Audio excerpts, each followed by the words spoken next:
Bonjour à tous. Ce soir, la Juventus se déplaçait à l'Hellas Vérone. Elle avait l'occasion de maintenir sa première place et augmenter les points d'écart entre la Juventus et l'Inter de Milan, voire la Lazio de Rome. Sachant que demain, il y aura un énorme choc entre l'Inter de Milan et l'AC Milan. Et qu'est-ce qu'elle fait cette Juventus ce soir? Elle te fait le pire match de l'année 2020.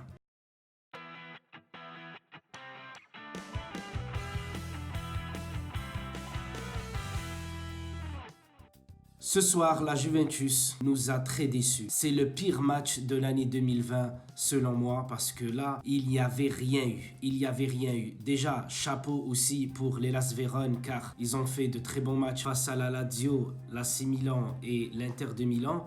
Et ce soir, tout simplement, ils battent la Juventus. La Juventus, ils m'ont fait perdre 1h29 de ma vie ce soir. Une minute qui était bien, c'est le but de Ronaldo. En dehors de ça, il n'y avait strictement rien de bon dans ce match-là. Bien sûr, Ronaldo bat le record de Trezeguet avec plus de 10 buts sur les 10 dernières rencontres en Serie A.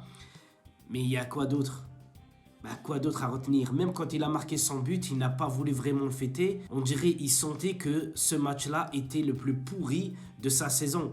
Parce que ce match-là, tu avais l'occasion de mettre la pression sur l'Inter qui va jouer l'AC Milan. Et tu avais aussi l'occasion de mettre aussi la pression sur la Lazio de Rome. Sachant que sur 16 jours, je crois, la Juventus va jouer 5 matchs. Et bientôt, il y aura l'Olympique Lyonnais. Et qu'est-ce qu'elle fait cette Juventus? Plutôt Maurizio Sarri, parce que moi, c'est Sarri que je veux blâmer. Faire débuter le match Gonzalo Higuaín et voir qu'il n'avait vraiment rien à faire dans ce match-là. Tellement il était très lent. Et même les transmissions de passe du côté de la Juventus, c'était très très lent. Cette possession stérile où tu joues que derrière Pjanic qui donne la balle à Bonucci, Bonucci qui la donne à De Ligt, la font tourner entre 3 ou 4 joueurs derrière, ça, ce n'est pas du beau jeu. Je suis désolé, je préfère largement Allegri, car Allegri, quand ça jouait vraiment. Quand il était là pour défendre, ça défendait vraiment. Là, cette Juventus, avec l'équipe qu'elle a, et qu'est-ce qu'elle te fait? Elle ne se procure aucune, pratiquement, occasion dans ce match. Je suis désolé, avoir 2-3 occasions contre les Las Vérone, ce n'est pas un exploit. Ce n'est même pas normal. C'est vraiment ridicule de faire cette prestation-là ce soir. Pendant les 20 premières minutes, l'Hellas Vérone a très très bien joué. Elle a eu tellement d'occasions jusqu'à qu'elle a marqué un but. Heureusement qu'il était hors jeu, mais moi, je voulais carrément qu'il marque parce qu'il n'y a que comme ça que la Juventus se réveille. Parce que la Juventus, elle ne se réveille jamais si, par exemple, elle n'est pas en danger. Mais dans ce match-là, elle a été en danger tout au long du match. Et Maurizio Sarri, il n'a strictement rien fait. Tu sors Higuaín, tu fais rentrer Dybala pour donner un peu plus de vitesse, mais derrière, tu rentres Aaron Ramsey. Mais Aaron Ramsey, tu sais très bien qu'il est très lent, ce joueur-là. Et dans ce match-là, c'est pas ce joueur-là qu'il te faut. Bon, c'est vrai, et on a énormément de blessés, mais je vais dire, c'est pas... Les blessés, ça compte pas tellement que ça, parce que sur un match... Quand tu vois l'équipe, ça va pas trop, tu leur cries dessus, je sais pas, moi tu leur donnes des consignes pour que l'équipe avance un peu plus vite, l'équipe fasse des passes rapides vers l'avant. Non, la Juventus continuait à jouer derrière, malgré que l'Hellas Vérone avait ouvert le score, heureusement qu'il était hors jeu comme je disais, mais derrière il n'y a rien eu. Sauf Ronaldo, bien sûr, qu'il n'y a que lui qui tente puisqu'il veut battre tous les records qu'il a sur son chemin. Mais je vais dire, en dehors de ça, je suis désolé. La première mi-temps, catastrophique. La deuxième mi-temps, quand tu sors Higuaín, tu fais rentrer Dybala, il apporte un peu plus de vitesse, de percussion, avec Douglas Costa qui a été bon pour moi, malgré que le milieu de terrain, il a été catastrophique. Quand je dis le milieu de terrain, Rabiot, il a été bon, mais je veux dire surtout Pjanic. Pjanic était censé remplacer Pirlo, mais je suis désolé, ce joueur-là, s'il y a moyen de le vendre, je dis pas non.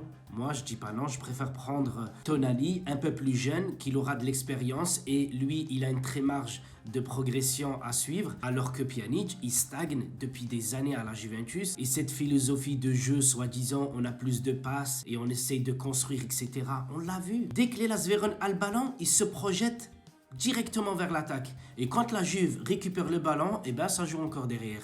Je suis désolé, c'est pas comme ça que tu vas gagner un match. Encore moins le championnat, et je parle même pas de la Ligue des Champions. Quand tu vois Liverpool, comment qu'ils jouent, je suis désolé. Cette équipe-là est imbattable. Jusqu'à maintenant, aucune équipe n'a su résister à leur jeu. Je suis désolé, cette Juventus, elle va droit au mur avec ce mental-là. Et le pire dans tout ça, quand tu joues mal, et même quand tu as Ronaldo qui arrive à marquer un but et mener au score, cette Juventus était tellement mal ce soir. Qu'est-ce qu'elle a fait? Eh ben, elle a fait une double erreur avec Betancourt qui a essayé de faire une talonnade contrée par le joueur de l'Hellas Vérone qui vient sur Pjanic. Pjanic, qu'est-ce qu'il fait? Au lieu de dégager le ballon n'importe où, eh ben, il le donne encore à un autre joueur. Et Borini, ben, il sort face au gardien. Et ben voilà, ça fait 1-1. 1-1 à la 75e minute.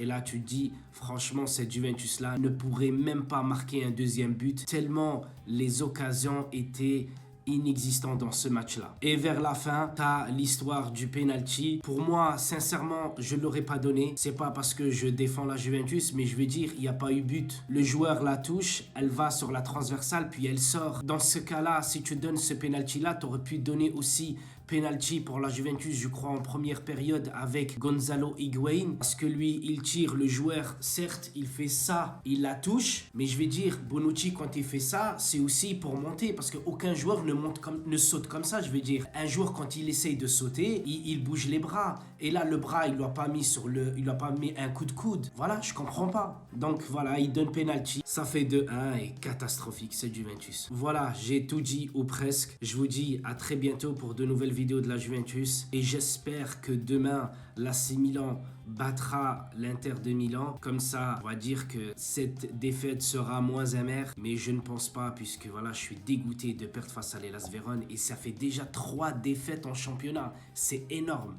Allez, salut.